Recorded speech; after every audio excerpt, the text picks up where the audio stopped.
I'd like to speak with you for a few minutes about talking with a loved one who is dying. Dying is a natural passage of life, a path most of us are called upon at some time in our lives to navigate with someone we care about, perhaps a grandparent, a parent, a sibling, or a friend. Yet often as we step into this passage, we find ourselves unprepared, without the words to say in those last conversations with this one whom we've loved.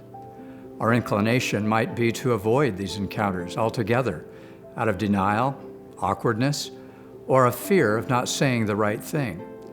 In doing so, however, we risk losing what might have been a deeply meaningful and intimate moment of blessing for our loved one and ourselves. People who are dying usually know that their life is ending, freeing us to come alongside them in acknowledgement of what is happening. In most cases, we can naturally and openly step onto this path with them, embracing the reality of what is coming, and so honoring them in this last leg of their journey. While our presence in itself will be a great blessing, our heartfelt words of love, no matter how imperfect they may seem, will be even better. As we speak today of talking with our loved one who is dying, I want to preface our time with an acknowledgement that circumstance may prevent us from visiting with them in person. Perhaps our family member or friend is far away. Maybe there's a reason why we can't enter the hospital or nursing facility where they're being cared for. Thanks to the technology available to us, there are often ways in which we can still have those important final conversations. I'd like to suggest 5 important expressions that can guide us in our conversation with our dying loved one.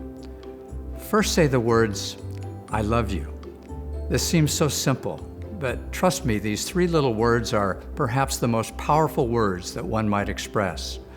We all need to hear that we're loved, and sometimes we don't hear it enough, which is all the more reason to say, "I love you," to our family member or friend who is dying.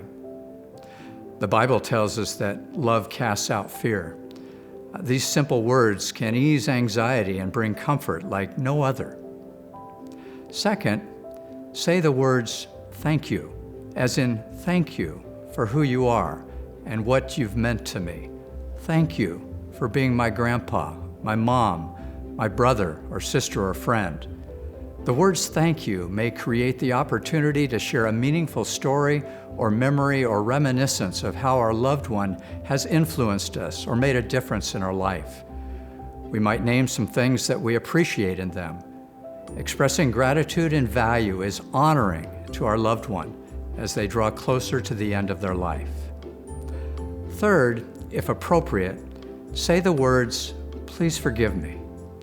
We're all human, and we may have had some bumps along the way in our relationship with our family member or friend. Though it may be difficult, this can be a mutually healing experience for both of us that evens out the path in this passage of life we're walking together. Fourth, also when appropriate, say the words, "I forgive you." Again, there's no need to rehash painful issues. Our fear may be that our loved one might respond, "For what?" And then we would need to go into detail. But most of the time, this doesn't happen. They may be as in touch with their mistakes as we are with ours, and this simple but sincere expression can become a beautiful cleansing moment as our loved one draws closer to their last breath. Finally, say the words, "Goodbye." Again, this is a very simple expression, but also perhaps the most difficult. It would be easy to get caught up with being present in the moment, attentive to our loved one's needs, and forget to say these important words. Saying goodbye may contribute to a sense of closure and peace as this person we love grows in their acceptance that the end of their life is near.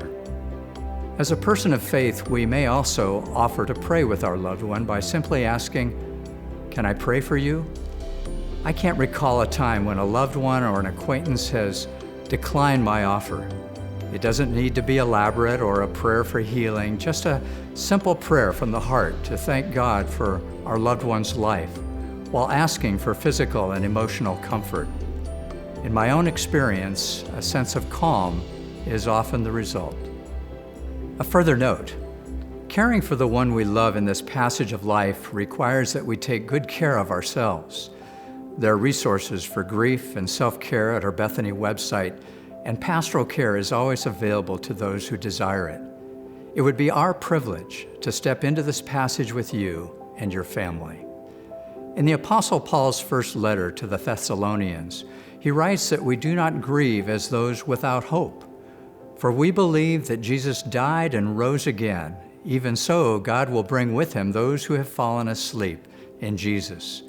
And so we shall always be with the Lord. Therefore, comfort one another with these words. Our hope is in Jesus. Might you and your loved ones know his peace today.